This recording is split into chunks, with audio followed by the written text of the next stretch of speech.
Ça c'est moi, hier après-midi. Je rentrais de la salle de sport et je venais de sortir mon chien. Ma journée elle se passait relativement bien, mis à part le fait de parler de mon nouveau projet de vie à mon père qui me terrorisait. Tout allait bien jusqu'à ce que je prenne une décision qui a tout fait basculer. J'ai ouvert une vidéo YouTube et j'ai passé la fin d'après-midi dessus à glander. Pourtant, j'ai un rêve. Je sais ce que je veux faire de ma vie, mais hier après-midi, je me suis retrouvé aspiré dans un vortex spatio-temporel, celui des réseaux sociaux.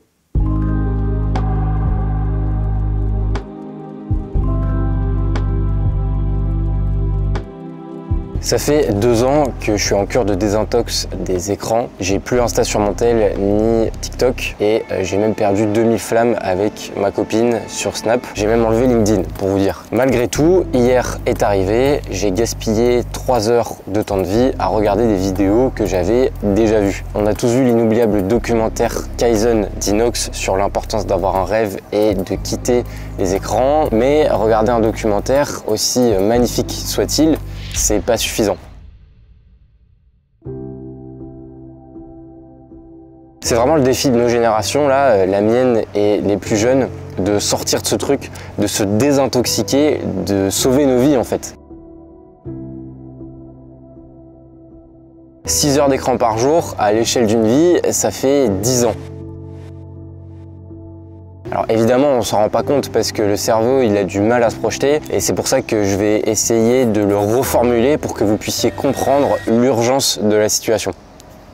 L'autre jour j'étais dans le RER à Paris et vu que ça fait 1 an que je bosse chez moi, j'avais plus trop l'habitude des transports. Là je faisais Massy porte de Bagnolet tous les jours, donc autant vous dire que j'ai dû rapidement m'acclimater. Et durant ces 3 heures de trajet quotidien, il y a un truc qui m'a fait un peu de peine et qui m'a limite énervé en fait. J'ai vu tous ces gens rentrer dans le RER, s'asseoir et scroller jusqu'à ce qu'ils ressortent. Et c'était ça tous les matins, peu importe les personnes que je croisais. Du coup j'ai flippé et je me suis dit, mais attends, imagine t'arrives au paradis et on te fait le film de ta vie avec le total de tes activités. Dormir, manger, travailler, scroller. Sauf que là, ça se compte pas en heures, ça se compte en années. Et tu vois que t'as passé 10 ans sur ton téléphone. Est-ce que c'est même pas pire que d'aller en tôle? C'est carrément de l'espérance de vie qu'on nous enlève là en fait. On passe environ 25 ans de nos vies à dormir. Ça veut dire que sur une expérience de vie de 80 ans, dès que tu nais, tu passes direct à 65 ans. C'est comme ça, tu peux rien y faire. C'est le Centre national du sommeil qui vient et qui te prend 30% de ta vie quoi.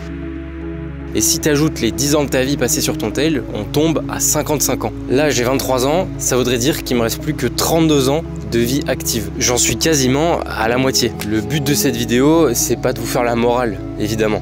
C'est simplement vous offrir une perspective différente du temps qu'on peut perdre sur ces foutus vortex spatio-temporels. J'espère vraiment sincèrement qu'elle vous aidera à avancer dans votre désintoxication progressive pour retrouver plusieurs années de votre vie. Je sais que c'est dur, mais vraiment lâchez rien parce que ça vaut tellement le coup, j'en suis sûr. On est tous ensemble dans ce combat et je suis sûr qu'on va réussir à faire quelque chose de cool pour les générations qui nous suivent.